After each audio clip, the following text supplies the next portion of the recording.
Gente, olha o que aconteceu comigo. Eu tenho um filho de 5 anos, Bernardo, uma gracinha.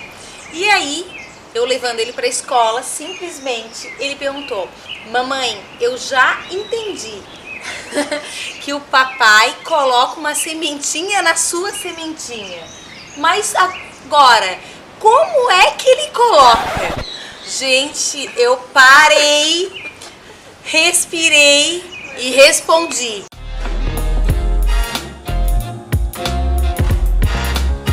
Que a gente sabe que esse momento vai chegar. Quem não passou ainda vai passar por isso. Mas quando chega aquele baque, né? Você fala assim, ai, não podia ter sido um pouco mais tarde. E o seu filho, digamos, né, tá rapidinho, né, Precoce, Carol? né? 5 anos. Mamãe, eu já entendi. Não precisa muita explicação. Vai direto ao ponto. Eu sou pós-graduada em educação sexual, mas eu também tenho um filho de 22 anos, também passei por isso. Só que o meu, a pergunta chance, né, veio com 8 anos. Mas sabe o que eu acho muito legal, assim? Primeiro é essa disponibilidade para responder, né? Porque tem alguns pais que têm tanta dificuldade com a própria sexualidade, tem tanta dificuldade de abordar o assunto, que fala assim, pergunta pro papai ou pergunta pra mamãe, fica jogando a bola, né? Foge da raia. E é difícil, porque assim, hoje a gente tem tantos canais de comunicação, tem tanta possibilidade de saber, que assim, se os pais não se preocuparem em trazer uma informação que satisfaça aquela criança naquele momento, pelo menos, porque vai vir mais, tá, Carol? Mas, é só o começo. E naquele momento ele se sinta satisfeito, ele vai continuar perguntando. Sim. E aí pode ouvir uma resposta errada. Em primeiro lugar, gente, quando a criança traz uma pergunta, nunca responda imediatamente. Faça perguntas para ela. Ai, que bom! Eu fiz um monte de perguntas, fiz. Depois eu respondi, mas eu fiz um monte de perguntas. Porque assim, é muito importante você saber qual é o contexto que tá, onde a criança trouxe, né? Assim, alguém falou, ouviu em algum lugar. E por quê? Porque assim, eu costumo brincar o seguinte, que às vezes a criança chega pra mãe, pro pai e fala assim, mamãe, o que é sexo? E a mãe já se arrepia os cabelos. Ela já fica desesperada, o coração dispara, fala, meu Deus, o que eu vou falar agora? E ela começa um discurso. Porque sexo é quando o homem e a mulher, sua, passa mal, né? E aí quando termina, a criança pergunta assim, não, é porque a professora passou uma ficha na escola e estava perguntando se eu era sexo feminino ou sexo masculino. Então é muito importante você saber de onde veio. Quem te falou, onde você escutou, a pergunta-chave, né? O que você acha que é. Porque aí você percebe um pouco do repertório da criança, até onde ela sabe, até onde ela está pronta para ouvir. Então, assim, uma de 5 e outra de 5 podem ser completamente diferentes. É verdade. Mas também é importante sempre ser verdadeiro, não acha? Sim. Porque eu conheço gente que contou muitas histórias não reais. Uma coisa é você não contar a história toda, outra coisa é você contar mentiras. Então, uma vez lá em casa, o meu filho também é adolescente, hoje 19, eu me lembro que tinha um grupo de adolescentes entrando na adolescência e tinha uma menina que acreditava que sexo anal engravidava. Olha. Fiquei pensando, gente, mas se a mãe dela tá dando essa informação a ela, que ela ainda falou, minha mãe falou, do tipo, a minha mãe tá tentando que eu não faça nenhum tipo de sexo. Se a mãe dela tá dando aquela informação a ela, quem sou eu também pra quebrar aquela informação?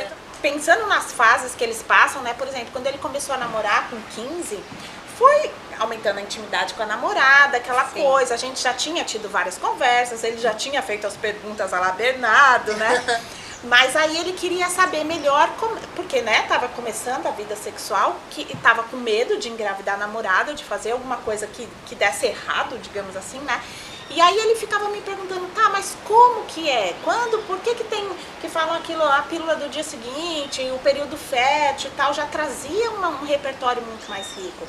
E aí eu me lembro que a gente estava na praia e eu peguei um guardanapo, assim, de um bar e eu desenhei todo, né, a vagina, a entrada, o canal vaginal, os ovários, o útero. Eu acho que é bem importante, assim, nós como mães trazermos para os nossos filhos essa segurança de que ele pode perguntar o que ele quiser. Então, a gente não precisa responder tudo, a gente tem direito à nossa privacidade. Até porque, meninas, vamos combinar, né? A gente não teve essa abertura com os nossos pais. Meus pais não falam sobre isso. Meus pais eram altamente censura, de não pode, é errado, é pecado. E não tinha essa abertura de eu posso perguntar. Vocês podiam perguntar tudo? Eu tive bastante abertura. Na verdade, eu conversava, podia perguntar sobre isso abertamente. O Caio comigo, que também hoje tem 19 anos e a gente tem um papo super aberto, ele teve muita abertura conosco, mas aí eu acho que entra um outro lado também. Como eu fiquei grávida dele com 18, então assim, a minha diferença para ele é muito pequena, a gente tem um papo quase que de amigo nesse sentido. Sim. O que em algum momento eu também comecei a ficar um pouco constrangida, de dizer... Porque ele chegava numa boa e disse, pô mãe, mas como é que é bom tal coisa? Tipo, sei lá, sexo oral. Me dá as dicas. e eu não me sentia à vontade como mãe de dar as dicas de... Tem todo direito, né, gente? E aí, mas é o outro lado também, Sim, né? sim, Do quanto sim. é tua privacidade, o quanto você abre, o quanto você não Sim. abre. Então, assim, eu acho super gostoso, a gente tem um papo super aberto, mas hoje em dia eu digo, meu amor, isso eu prefiro não contar. Eu prefiro que você pegue essa informação com outras Detalhes pessoas. sórdidos, não. Mas, por um lado, é fantástico, porque também eu consigo falar com ele qualquer momento, e é do tipo, filho, olha só, você vai comprar camisinha pra você, compra ali pra gente também. Então, assim, é muito natural, a gente trata o sexo como uma coisa muito natural. Sim, né? isso é muito Mas- legal. Mas sabe o que eu acho assim também, né? Não sei se vocês pensam assim, mas o fato de poder falar sobre sexo com essa naturalidade já não abre espaço para poder falar de qualquer coisa. Com certeza. Porque é meio que dizer assim que o sexo, tá? Até as drogas, que também é um assunto mais delicado, mais polêmico, mas tá ali no topo do mais difícil, né? Então isso termina abrindo um leque de possibilidades aí de poder falar do que quiser. Eu acho né? muito interessante isso, assim, não foi algo que eu vivi na minha casa, né? Com os meus pais, outra geração, né? Então não tinha esse papo aberto, né? Eu sabia que meu pai e minha mãe faziam sexo quando eles fechavam a porta do quarto, eu imaginava, nem sabia, né?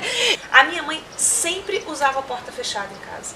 Ela entrava no quarto, ela trancava a porta. Não interessava se ela estava indo trabalhar, se ela estava indo descansar, se ela estava indo ao banheiro. Não interessava, a porta dela era fechada.